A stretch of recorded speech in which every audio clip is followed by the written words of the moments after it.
पडवळाची कोशिंबीर. पडवळ हे नाव जरी ऐकलं तरी बऱ्याच जणांची नाकं मुरडली जातात, पण या प्रकारे कोशिंबीर केली तर नावडती भाजी अगदी आवडीने खाल्ली जाईल. नमस्कार, मी श्रद्धा स्वागत करते तुम्हा सर्वांचं श्रद्धाज रेसिपीजमध्ये. आज ही पडवळाची कोशिंबीर करूया.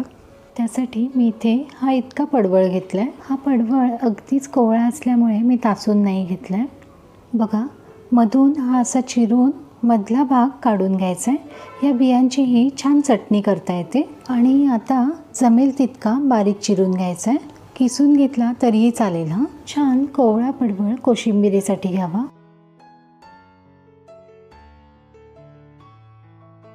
बघा, हा असा छान बारीक चिरून घ्यायचा. मुगाची डाळ 2 तास पाण्यात भिजवून ही अशी वेळून घेतली आणि एक गाजर मी असा किसून घेतला आहे. आता ही कोशिंबीर आहे त्यामुळे अगदी परफेक्ट असं काही प्रमाण नाही आहे. एखादा पदार्थ नसेल आवडत तर नाही घातला तरीही चालेल. आता बाउलमध्ये चिरलेला पडवळ घ्यायचा आहे. किसलेला गाजर, भिजवलेली मूग डाळ सगळं घ्यायचं आहे.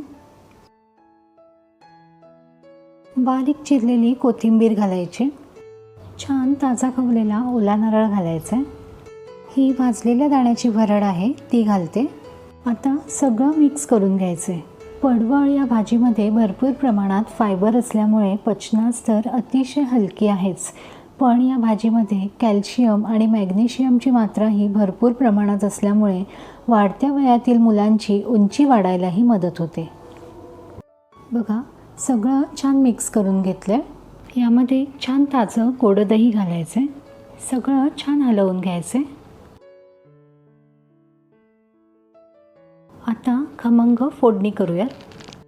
इथे कडल्यामध्ये छान तूप गरम करून घेतलं आहे. जिरं घालायचे.